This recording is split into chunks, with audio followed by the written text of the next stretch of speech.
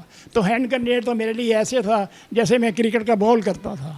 تو وہ انہوں نے ہمارے جو انسٹرکٹر تھے انہوں نے بتایا کہ آپ نے جب خدا نہ خاصا سامنے دشمن کو آتے دیکھیں تو یہ ہینڈ گرنیڈ کو آپ نے استعمال کرنا ہے، اس کی پن نکالنی ہے اور اس کو ٹریجیکٹری بنا کے یوں پھینکنا ہے جیسے آپ کرکٹ بال پھینکتی ہو.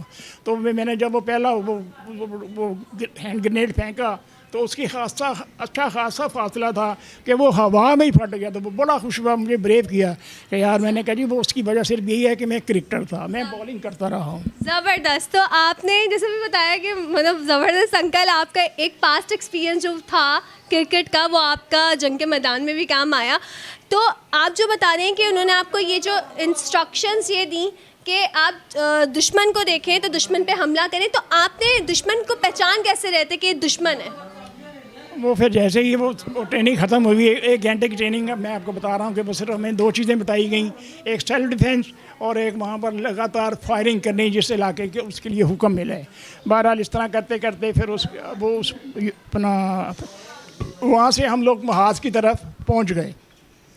اب وہ میرے ساتھیوں کا مجھے پتہ نہیں، لیکن میں جہاں پہنچا تھا وہ تھا کھوئی رٹا سیکٹر. وہ آج بھی ٹی وی پہ بڑا مشہور و معروف آپ سنتے ہیں، اس کو کھوئی رٹا سیکٹر بھی کہتے ہیں، اس کو تتا پانی بھی کہتے ہیں. وہاں پر بے تحاشا چشمے ہیں، ایک ٹھنڈا ہے ایک گرم ہے. آپ سوچ نہیں سکتے کہ یہاں ٹھنڈا ہے یہاں گرم ہے. تو یہ اس علاقے کی صفت ہے. بہرحال وہ وہاں پر پھر میں دوران جنگ میں وہیں رہا. اب وہ اوپر اللہ، نیچے ہم اور میرے ساتھ تھی دوسرے جو فوج کے آفیسر وغیرہ اور جتنے بھی او آر تھے وہ سب میرے ساتھ تھے. تو اس طرح کر کے ہم وہ وقت وہاں پر جب تک سیز فائر نہیں ہو گیا، جیسے جیسے حکم ملتا تھا ہم اس پہ عمل کرتے ہوئے وہاں پر اپنے کام سر انجام دے رہے تھے. تو یہ کتنے دن کا قیام رہا آپ کا، اور اس کے بعد پھر کیا آپ سیز فائر کے بعد آپ نے پھر کس طرح سے گھر کے لیے روانگی ڈالی؟ آپ کو آرمی نے پہنچایا، اور جب آپ گھر پہنچے تو پھر آپ کے گھر والوں کے کیا تاثرات تھے، اس سے وہ ضرور آپ مجھے بتائیں. اس وقت میری کنڈیشن یہ تھی کہ وہ 303 کی رائفل، چونکہ مجھے تجربہ لینے کے باوجود بھی ایسا ہوا کہ مجھے یہ بٹ لگتے نا یہ رائٹ ہینڈ کا میرا کندھا سوج گیا تھا. تو مجھے فوراً انہوں نے اپنی آرمی میں جیپ میں ڈال کے میرپور آزاد کشمیر CMH میرپور میں ریفر کیا. وہاں کم از کم 6-7 دن میری ٹریٹمنٹ ہوتی رہی. پھر میں ٹھیک ہوا تو واپس ہیڈ کوارٹر پہنچا. ہیڈ کوارٹر آنے کے بعد مجھے انہوں نے وہاں پر جو کلیریکل اسٹاف کا عملہ تھا اس وقت انہوں نے مجھے سارا کچھ بتا دیا ان کو. تو انہوں نے مجھے وہاں پر کلیریکل اسٹاف میں بٹھا دیا ایز اے سینئر کلرک. تو میرے پاس ٹائپ رائٹر تھی، وہاں پر جتنے بھی پرائر لیٹر تھے یا ایسی جو بھی ڈاک آتی تھی وہ میں اس وقت اسے ٹائپنگ کرتا تھا. وہ کرتے کرتے تو اس طرح تقریباً کوئی 1.5 مہینہ 2 مہینے گزر گئے. تو مجھے گھر کا یقین کریں اس وقت بھی کوئی ایسا مائنڈ میں نہیں تھا کہ میں وہاں سے کیا لینے آیا ہوں. بہرحال پھر ایک دم اتفاق ایسا ہوا کہ جب میں نے کہا یار ٹائم دیکھا وقت دیکھا تو کافی گزر گیا. تو میں کہا میری ماں تو بہت پریشان ہوگی. تو میں نے پھر اس وقت اپنے گھر پہ اطلاع دی کہ فکر نہ کرنا، میں زندہ ہوں، میں یہاں پر اس وقت یہاں پر ہوں. وہ مجھے اطلاع کرنی تھی کہ میرے پاس خطوں کتابت کا سلسلہ شروع ہو گیا. پھر وہ ایسے ایسے خط و کتابت شروع ہوئی کہ میری والدہ کے آنسوں سے بھرے ہوئے خط ہوتے تھے، تو میں پریشان ہو گیا۔ تو پھر آپ اپنے گھر پہ پہنچے اور اس کے بعد آپ کو آرمی کی طرف سے یا حکومت پاکستان کی طرف سے کوئی انعامات سے نوازا گیا یا نہیں نوازا گیا؟ اور گھر پہنچنے کی منظر کشی ضرور کیجیے گا۔ نماز سے پہلے کچھ بات اور ہے، میں وہی عرض کر دوں کہ وہ جیسے ہی میری والدہ کے خط آنے شروع ہوئے تو میں پریشان ہو گیا۔ تو میں نے اپنے آفیسروں کو، وہ جو میری یونٹ کے لوگ تھے، وہ جو بڑے رینک کے آفیسر تھے، میں نے ان سے بات کی کہ دیکھیں ایسے ایسے بات ہے۔ میں اس وقت جب سول میں تھا تو میری اچھی خاصی فوج تھی، میری والدہ خوشحال تھی۔ آج میرے نہ ہونے کی وجہ سے، کیونکہ میں گھر کا بہت میل ممبر تھا جس کے اوپر میری والدہ بھروسہ کرتی تھی، تو آج چونکہ میں وہاں نہیں ہوں تو نہ اس کو وہ تنخواہ دینے والا ہے، نہ کچھ کرنے والا ہے، تو میری ماں پریشان ہو گئی ہے۔ آپ کی مہربانی مجھے یہاں سے ڈسچارج کروا دیجیے، کیونکہ جنگ ختم ہے۔ جنگ ہے تو میں آج بھی حاضر ہوں، جنگ ختم ہے، اس لیے میں چاہ رہا ہوں میں سول میں پھر جا کے اپنے آپ کو وہاں شناخت کراؤں اور اپنی ماں کا ساتھ دوں، اپنے باپ کا ساتھ دوں۔ تو پھر اللہ کا فضل ہوا، انہوں نے کیمل پور ہمارا ہیڈ کوارٹر تھا جیلم سائٹ پہ، تو وہاں انہوں نے خط لکھا، وہاں سے مجھے جواب آیا کہ اس کو فوراً یہاں پر بھیج دیا جائے۔ اس طرح کر کے میں وہاں کیمل پور پہنچا۔ کیمل پور سے پھر وہ جیسے ہی وہ میرے جیسے سارے کام بعد مکمل ہو گئے تو انہوں نے جناب مجھے ریلوے کا پاس دیا کہ لو جی اب آپ ہنسی خوشی لاہور جا سکتے۔ اس کے بعد آخر میں آپ ایک پیغام جو دینا چاہیں ہماری نوجوان نسل کو، پاکستانیوں کو، وہ ضرور اپنا ہمیں پیغام دیجیے گا۔ جب میں پھر وہاں گھر پہنچا تو وہ میں کیا منظر پیش کروں کہ جب ایک ماں اپنے بچے کو 2 ڈھائی 3 مہینے کے بعد ملتی ہے تو وہ تو ہر کوئی جانتا ہے جو کو اپنی ماں کا درد ہے، وہ درد نہیں ہے تو وہ بچہ کچھ نہیں جانتا۔ آج میری 80 سال کی عمر ہے، آج اللہ نہ کرے میرے ملک پہ کوئی ایسا حرف ہے، اللہ خدا نہ کرا، لیکن اگر دشمن نے اس قسم کی کوشش کی تو میں اس بڑھاپے بھی انشاءاللہ کچھ نہ کچھ کر گزروں گا۔ تو پاکستان زندہ باد۔ جزاک اللہ، بہت بہت شکریہ انکل اپنا ٹائم دینے کے لیے، آپ سے مل کر ہمیں بہت خوشی ہوئی۔ تو ناظرین، یہ ہمارے ساتھ تھے حنیف بھٹی صاحب، جنہوں نے پاکستان کے لیے اپنا ایک بہت خوبصورت اور برائٹ فیوچر تک قربان کر دیا، ایک بہت اچھی ملازمت چھوڑ کر پاکستان کے لیے چل پڑے، پاکستان کے دفاع کے لیے چل پڑے۔ ہم امید کرتے ہیں ہم سب یہ دعا گو ہیں اور ہم سب کا بھی یہی جذبہ ہونا چاہیے جو ان کا ایک 80 سال کی عمر میں جذبہ ہے کہ آج بھی اگر وطن کو ہماری ضرورت پڑی تو ہم بغیر سوچے سمجھے سر کے بالوں سے لے کر پاؤں کے ناخن تک حاضر رہیں گے۔ اسی کے ساتھ آپ سب اپنا بہت بہت خیال رکھیے گا، مجھے دیجیے اجازت۔ ہمارے چینل کو لائک کرنا، سبسکرائب کرنا مت بھولیے، اپنے دوستوں کے ساتھ شیئر کیجیے اور جو بھی اچھا لگا اسے کامنٹ باکس میں ضرور بتائیے۔ مجھے دیجیے اجازت، اللہ حافظ۔